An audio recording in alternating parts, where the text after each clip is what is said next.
The busy and sometimes hazardous streets of Tehran are often the scene of impromptu football matches between local children.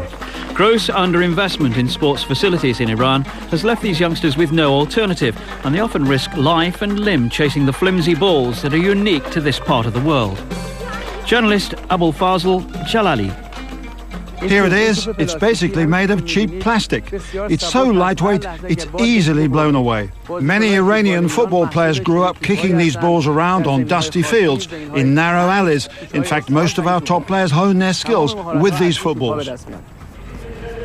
One such graduate of the Iranian streets is Ali Karimi, who was recently named Asian Player of the Year. The 26-year-old has followed in the footsteps of compatriots Mehdi Madavikia, Ali Daei and Kodad Azizi to become the fourth Iranian recipient of the award in the past 9 years. Of course, being named Asian Player of the Year is the greatest honour I've achieved in my playing career so far. I'm also pleased that winning this title has brought some joy to all Iranian football fans. Karimi's rise to the pinnacle of the Asian game is all the more impressive when you consider he was still playing street football at the age of 17.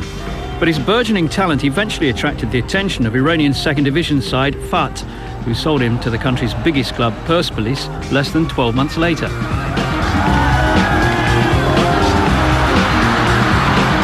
And it was at Persepolis that he really began to establish himself as a playmaker. He was called up to the national team at the age of 19, and 7 years on, it's fair to say that Iran's attack is almost completely built around Karimi.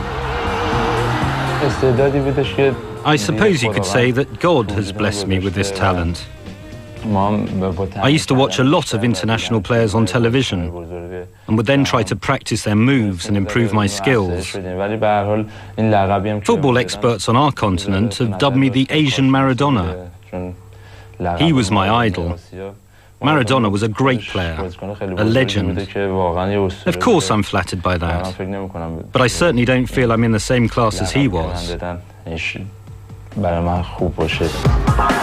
Karimi currently plays his club football in the United Arab Emirates, which has been his home for the past 4 years. He chose to leave Iran after being handed a 1-year suspension by the Asian Football Confederation following an assault on a referee. Having escaped the intensity of the Iranian media, Karimi is able to focus on his football, which is proving a major benefit to Al Ahly. It's a dream for any coach to have a player of such calibre. He's a match winner who can turn a game on its head and change the outcome single-handedly. He's unpredictable, and his shooting and passing are invaluable to us.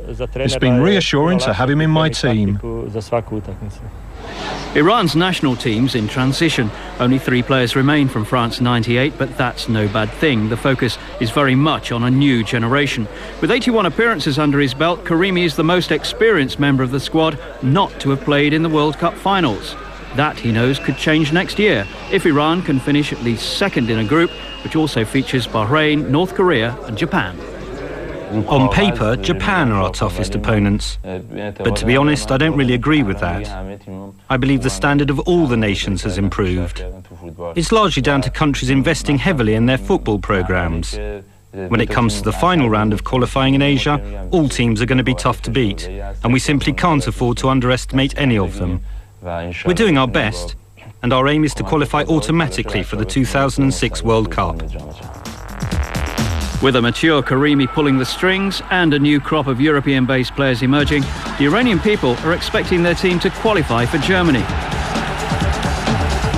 They impressed in tournament play at last year's Asian Cup, where Karimi's 5 goals, including a hat-trick against World Cup semi-finalist South Korea, did much for his nomination as Asian Player of the Year. So, what of a move to Europe, where the world could finally judge the ability of Ali Karimi? For now, I'm trying to do my utmost for the national team. If at a later date a decent offer comes in, I would seriously consider a move. But for now, I'm just concentrating on the success of the national team. And that will hopefully mean qualification for the World Cup finals. Before his move to Dubai, Karimi turned down a 5-year contract with Atletico Madrid. 4 years on, the scribes feel he's ready to continue his education in one of Europe's top leagues. Even though he's been named Asian Player of the Year, I don't feel he's yet reached his full potential. I think we've only seen 50 or maybe 60% of what he can actually achieve. If he's looked after properly, if he works with world-class coaches and moves into a more professional environment, I've no doubt that he will become one of the best footballers in the world.